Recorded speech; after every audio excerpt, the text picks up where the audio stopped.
गोपीनाथराव मुंडे, एकनाथराव खडसे,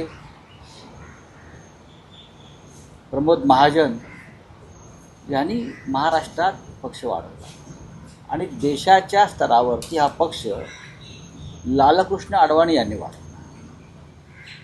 अर्थात अटलजी आहे. हे जे आता बावनकुळे वगैरे जी मंडळी आहेत जी म्हणतात की यांनी सत्तेचा आणि पैशाचा मदमस्त वापर करून इतर पक्ष फोडून आपल्या पक्षाला सूज आणली. आजचा भारतीय जनता पक्ष हा ओरिजिनल भारतीय जनता पक्ष नाही. इतरांचे पक्ष फोडले, आपल्याबरोबर सगळ्या भ्रष्टाचारांना एकत्र घेतलं आणि आपला पक्ष वाढवला. पण उद्या जेव्हा ह्यांच्याकडे सत्ता नसेल तेव्हा यांची सूज उतरलेली असेल. चंद्रशेखर बावनकुळे हे त्या पक्षाचे राज्याचे अध्यक्ष आहेत. हे मंत्री आहेत.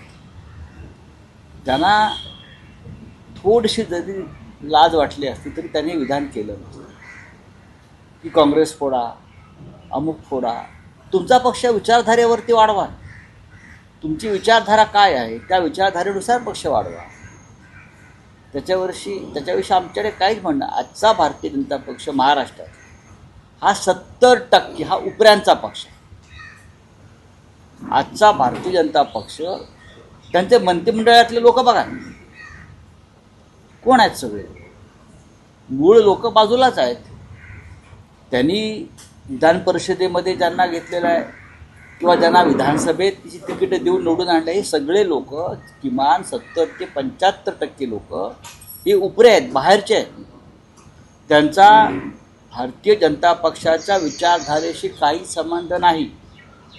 या लोकांनी मोदींवर टीका केलेली आहे, या लोकांनी वीर सावरकरांवर टीका केली आहे, या लोकांनी संघावर टीका केलेली आहे, या लोकांनी संघाची अवहेलना हाफचड्डीवाले वगैरे अशा पद्धतीनं केलेली आहे.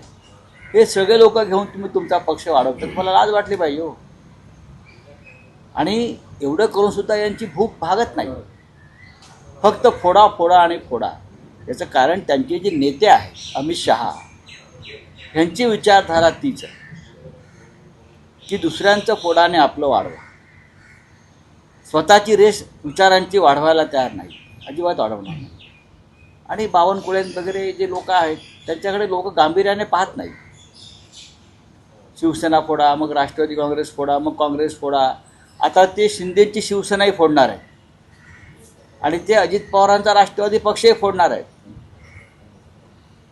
जसं मोगलांना स्वप्नामध्ये संताजी धनाजी दिसायचे तसे आता यांना स्वप्नामध्ये फक्त फोडाफोडी दिसते. नाही, तुम्ही जसं म्हणताय की पक्ष फोडले जाणार, तुम्ही अजित पवार गटाला किंवा अजित पवारांना ऑफर देताय. विनायक राऊत काल बोलले तुम्ही महाविकास आघाडीत, मी कोणाला ऑफर देणार नाही. मुख्यमंत्रीपदाचं स्वप्न अजित पवारांचं पूर्ण होईल. मला माहीत नाही त्याच्याविषयी.